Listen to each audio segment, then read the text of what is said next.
Bom, vamos então ao processo político pós-revolução. Como assim pós-revolução, né? Revolucionário como um todo. A tomada do poder, Lenin é o grande cabeça dessa revolução, e ele organiza um grupo chamado Politburo, formado pelo Stalin, pelo Trotsky, pelo Kamenev, pelo Zinoviev, por aquelas cabeças, os homens intelectuais em quem Lenin acreditava, confiava para poder ditar os rumos da revolução. Perfeito? Então algumas medidas são emergenciais, como por exemplo retirar a Rússia da Primeira Guerra Mundial. Trotsky no primeiro momento era até contra, acreditava que podia manter, a guerra poderia significar uma forma, um veículo para expandir a revolução para o restante da Europa. Lenin o convence de que aquilo é uma guerra imperialista, e sendo uma guerra imperialista não fazia sentido um país que estava em pleno processo de revolução operária, do proletariado, manter-se numa guerra de caráter imperialista, burguesa. Legal, então é assinado o Tratado de Brest-Litovsk com a Alemanha, inclusive um tratado é um pedido de paz, na verdade, unilateral, por isso mesmo a Alemanha acaba tendo concessões territoriais que depois vai ser obrigada a devolver. Mas a Rússia resolve esse problema que era muito importante, retirada da guerra. Há um processo de nacionalização da economia. Primeiro momento, as dívidas contraídas pelo Império Russo são negadas. Lenin vai dizer que aquilo não é uma dívida do proletariado russo, então não há um reconhecimento da dívida externa russa. Os bancos são nacionalizados, ou seja, o Estado, as grandes minas de carvão, as minas de ferro, os campos, tudo aquilo vai ser óbvio.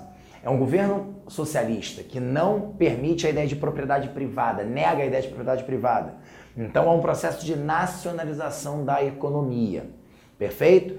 Nós temos a criação de um exército revolucionário chamado Exército Vermelho.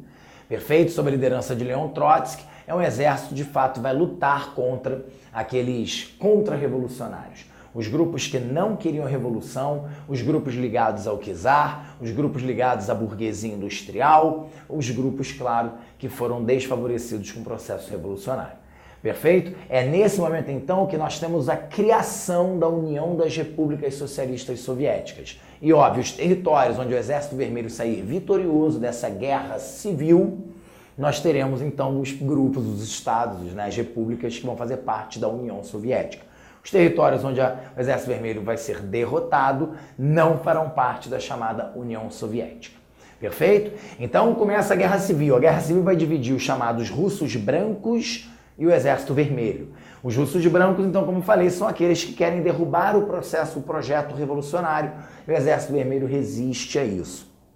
Claro, os altos, os generais czaristas, esses grupos, porque lembre-se que a revolução ela foi feita de baixo para cima. É o proletariado junto com os marinheiros, junto com o exército, os homens de baixa patente, os soldados.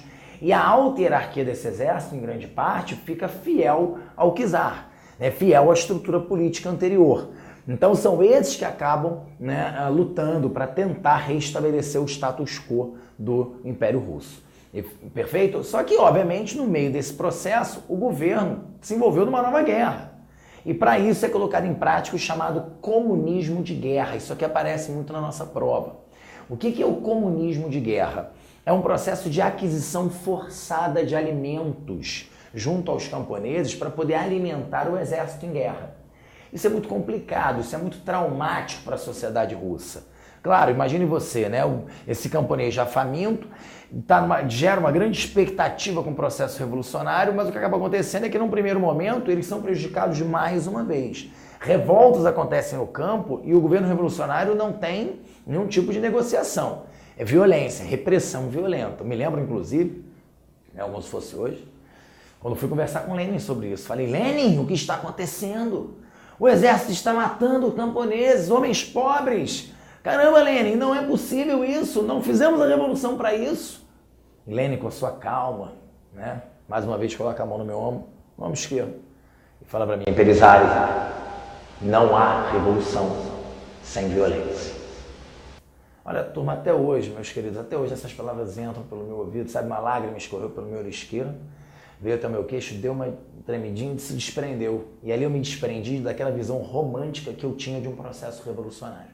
Porque é verdade, ele tem toda a razão. A partir do momento que você faz uma revolução onde um determinado grupo impõe a um todo a sua ideologia, você vai precisar obviamente, de uma ação violenta. E era isso que o governo estava fazendo. Na cabeça de Lenin vamos sacrificar, né, o quem for necessário por um ideal, porque lá na frente esse projeto vai ser bom para o coletivo.